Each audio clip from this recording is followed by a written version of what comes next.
What's up, everybody? Dr. Evil Genius bringing to you yet another gameplay commentary. This time it's a TDM and Octane running the CBJ-MS. Noobs got pwned. Not every kill is with the CBJ. A lot of dudes got shanked for camping.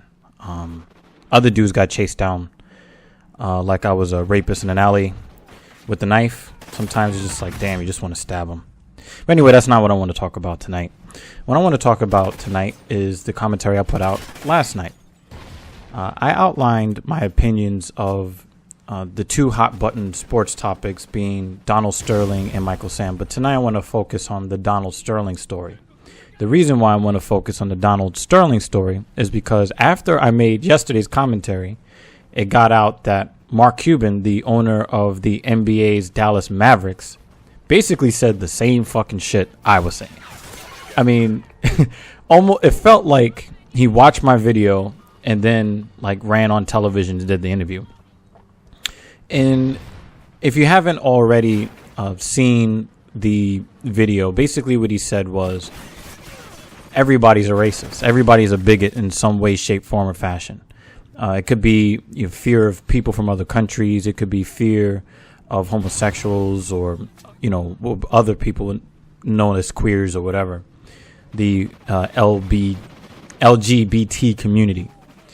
Look at these guys get stabbed. They so deserved it. Anyway, back to the story. He basically said that everybody's got some sort of bias or bigotry about them, and people kind of need to get their heads out of the sand and acknowledge that by banning people and taking away their belongings and telling them to shut up and go away, we don't want to hear you. It doesn't actually solve any of the problems. Because when you guys really think about it, the problems that we have and the opinions that we hold, whether or not they're the flavor of the hour or not, we're going to still hold the same opinions. And when you have people that are being made to just shut up and keep your opinions to yourself if it doesn't match everybody else's, it basically just causes more enmity, more strife, more tension between people. When people don't have an outlet to say what they feel, they then feel persecuted. So, I've been watching a lot of First Take. I've been watching a lot of what Skip Bayless and what Stephen A. Smith have had to say. And Stephen A. Smith made a really great point when he says that people expect that when the tides turn as far as what's popular opinion, that everybody's just going to automatically follow suit and jump on board. It doesn't work that way. Not everybody jumps on the bandwagon and says, oh yes, I support such and such. No, it takes time. And when we're talking about equality and we're talking about how tolerant people are, we also have to look at these protected groups and say, well, you protected group people, no matter who you are, you guys also have to have some tolerance, because not everybody's going to share the same view. And let's just be real about this. Let's be adult about this. Not everybody's going to like everybody. So with the whole I'm offended, shut the fuck up with your I'm offended. You get tired of this bullshit. Everybody's offended. Why don't you go and live your life?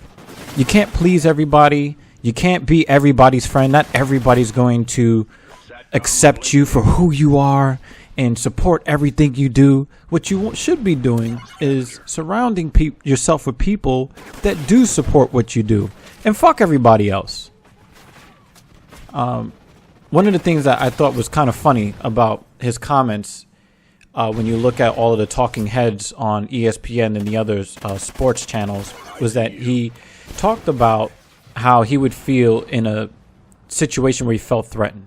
In this instance, he said, well, if it was a young black male in a hoodie, he would cross the street to, I guess, get away from him to protect himself in the case that this person might want to do some harm to him. But then, in the very same sentence, he goes on to say, well, if he's on that other side of the street and he sees a skinhead with tattoos, and of course the person would be white, and you see a white skinhead with tattoos, he's going to cross back over to the other side of the street where the black guy was. And to see people pick his words apart and, oh, he's a racist, and I would have rather him called me a nigger to my face. I would have rather. Shut the fuck up. I mean, like, I really do have a lot of respect for Chris Carter, but really, Chris, shut the fuck up. You didn't even listen to the rest of what he had to say. You wanted to make yourself a victim. Oh my God, I'm such a victim because I'm dark skinned and somebody said something not kind about another dark skinned person, while in the same fucking sentence saying, well, if there was a menacing looking white person, I'd feel the same fucking way.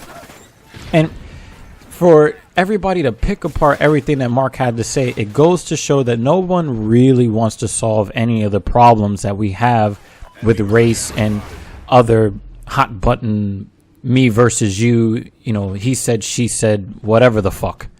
Nobody really wants any solutions to these problems, because if they did, they wouldn't be trying to pick apart every single word that somebody says. Did he use the right analogy and all this crap? They would be looking at the spirit of what he's saying. And what he's saying is everybody's a racist. Let's get over it. Let's not, you know, shame people into oblivion, because it doesn't help anything. If anything, what we should be doing is giving the people that have these biases and give them information about the people that they may be biased against, and maybe we might get some unity in the world. Because when you really think about it, we're all really part of the human race. So I just feel that it's just so much more beneficial for people to put away, you know, the pitchforks and the torches and the tars and the feathers, and calm down and really get to understand exactly what people are saying when they say things, instead of trying to pick apart every single little thing to try to find fault and to make yourself a victim.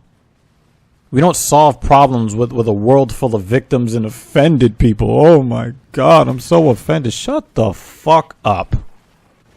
Grow the fuck up. I mean, I cannot believe we have all of these thin-skinned, soft motherfuckers who are 20, 30, 40, 50, 60, 70 years old, and I'm offended. Fuck your offense. I don't give a fuck.